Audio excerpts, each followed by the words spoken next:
যে স্ত্রী বিয়ের পর স্বামীর বাড়ির থেকে তার বাপের বাড়িকে বেশি প্রাধান্য দেয়, সেই স্ত্রী কখনোই কল্যাণকর হতে পারে না।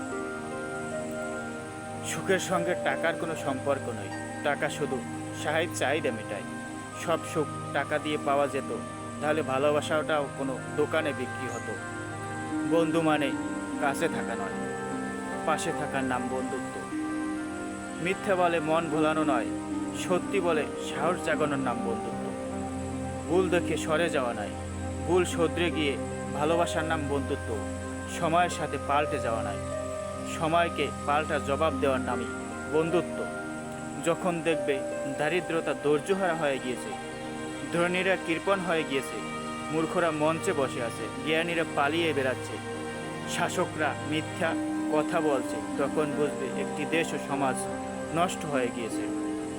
তুমি একবার নিচে পড়ে গিয়ে দেখো, কেউ আসবে না তোমাকে ওঠাতে, কিন্তু তুমি একটুখানি উপরে উঠে দেখো, তখন ঠিক আসবে তোমাকে নিচে নামাতে।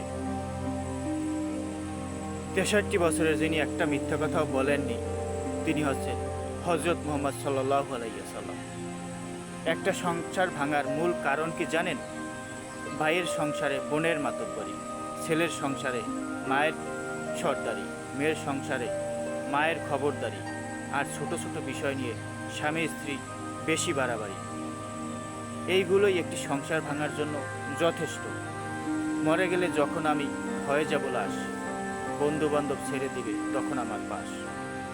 কেউ বলবে না বাঁশ কাটো, কেউ বলবে অতি তাড়াতাড়ি, কেউ বলবে মাটি দিয়ে যাব কখন বাড়ি।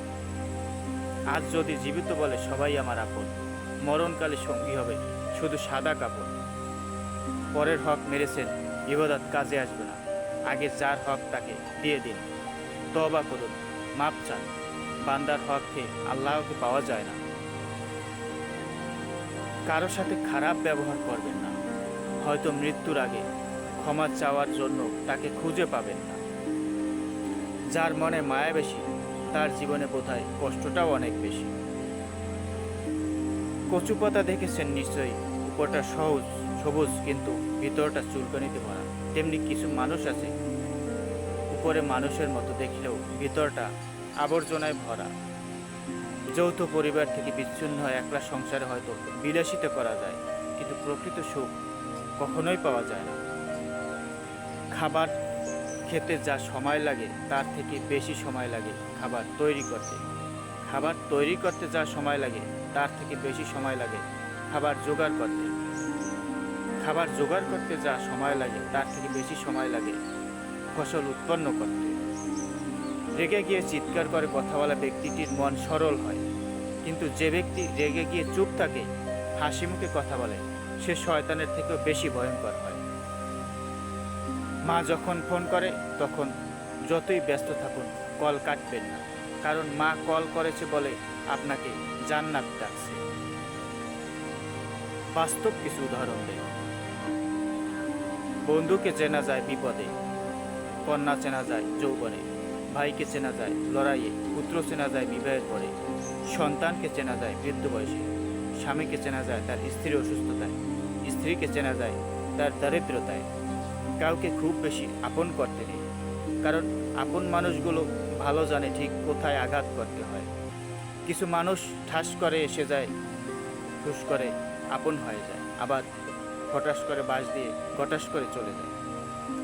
করলার মাঝে যতই চিনি মেশান, করলা তিতাই থাকবে, কারণ তার স্বভাব শুধুই তিতোটাই আছে।